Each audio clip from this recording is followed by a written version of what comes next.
आसिया bint मज़ाहिम मिस्र के सबसे ताकतवर बादशाह फ़िरौन की बीवी थी, लेकिन उनकी फितरत और मिजाज अपने शौहर से बिल्कुल मुख्तलिफ था। फ़िरौन एक सरकश और खुद को खुदा कहने वाला जालिम इंसान था, जबकि आसिया एक नेक दिल और हक को पहचानने वाली औरत थी। उनका ताल्लुक एक शरीफ और मोजज खानदान से था। जब उनका निकाह फ़िरौन से हुआ तो वो शाहाना जिंदगी बसर करने लगी। महल में हर तरह की नेमतें, ऐशो इशरत के सामान और दुनिया की हर तरह की सहूलतें मौजूद थी, लेकिन उनका दिल इन चीज़ों से कभी मुतमिन नहीं हुआ। वो हमेशा इंसानियत, इंसाफ और सच्चाई को तरजीह देती थी। उनकी नरमदिली और शफकत की बहुत सी मिसालें मिलती हैं, लेकिन सबसे अहम वाक़या हज़रत मूसा अलैहिस्सलाम का है, जिसने उनकी पूरी जिंदगी का रुख बदल दिया। उस दौर में बनी इसराइल कौम पर फ़िरौन और उसके कारिंदों का सख्त जुल्म और सितम जारी था। फ़िरौन ने एक ख्वाब देखा था, जिसमें उसे खबर दी गई कि बनी इसराइल में एक ऐसा बच्चा पैदा होगा जो उसकी सल्तनत को तबाह कर देगा।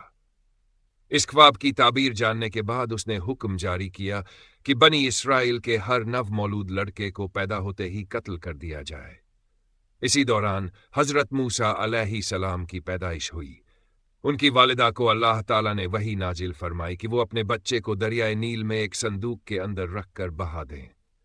अल्लाह की मर्जी से वो संदूक फ़िरौन के महल के करीब पहुंचा, जहां महल के खादिमों ने उसे निकालकर आसिया बिन्त मज़ाहिम के सामने पेश किया। जैसे ही आसिया ने इस मासूम बच्चे को देखा, उनका दिल मोहब्बत और शफकत से भर गया। वो फौरन समझ गई कि ये कोई आम बच्चा नहीं, बल्कि अल्लाह की तरफ से एक खास निशानी है। उन्होंने फ़िरौन से गुजारिश की कि इस बच्चे को कत्ल न किया जाए, बल्कि उसे अपनाया जाए। उन्होंने कहा, यह बच्चा हमारी आंखों की ठंडक बनेगा, इसे कत्ल न करो। फ़िरौन पहले तो नाराज हुआ, लेकिन आसिया के इसरार और मोहब्बत देखकर उसने हज़रत मूसा अलैहिस्सलाम को जिंदा रखने की इजाज़त दे दी। आसिया ने उन्हें अपनी गोद में पाला और एक मां की तरह उनकी परवरिश की। जब हज़रत मूसा अलैहिस्सलाम बड़े हुए और उन्हें नबूवत अता हुई, तो उन्होंने फ़िरौन के सामने जाकर ऐलान किया कि अल्लाह ही सच्चा खालिक और मालिक है और वही इबादत के लायक है। फ़िरौन, जो खुद को खुदा कहलवाता था, ये सुनकर आग बगूला हो गया और हज़रत मूसा अलैहिस्सलाम को झूठा और जादूगर करार देने लगा। मगर आसिया, जो पहले ही हज़रत मूसा अलैहिस्सलाम की सच्चाई को महसूस कर चुकी थी, अपने ईमान को मजबूती से थामे रहीं। उन्होंने न सिर्फ अल्लाह की वहदानियत को कबूल किया, बल्कि अपने शौहर के तमाम जुल्म और सितम के बावजूद अपने ईमान से नहीं हटी।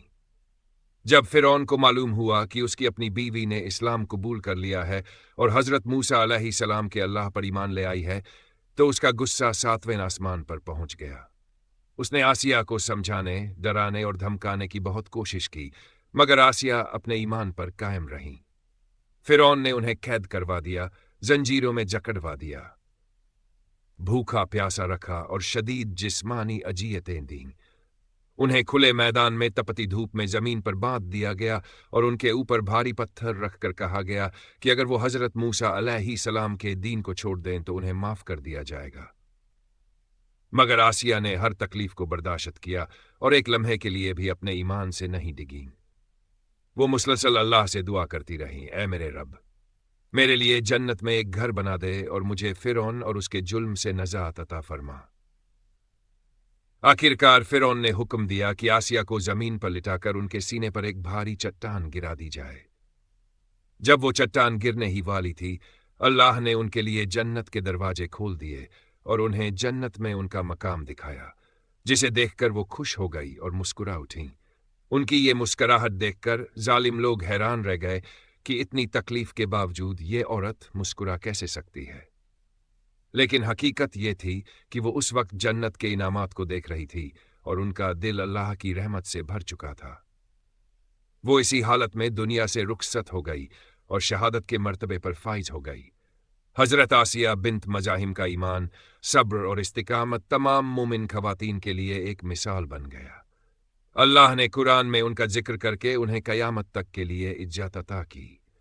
नबी अकरम सल्लल्लाहु अलैहि वसल्लम ने फरमाया कि दुनिया की बेहतरीन औरतों में हज़रत आसिया शामिल है, जिन्होंने दुनिया की सल्तनत और शान और शौकत को छोड़कर अल्लाह के दीन को कबूल किया और इस पर अपनी जान कुर्बान कर दी। ان کی قربانی اور ثابت قدمی قیامت تک ایمان والوں کے لیے مشعل راہ بنی رہے گی۔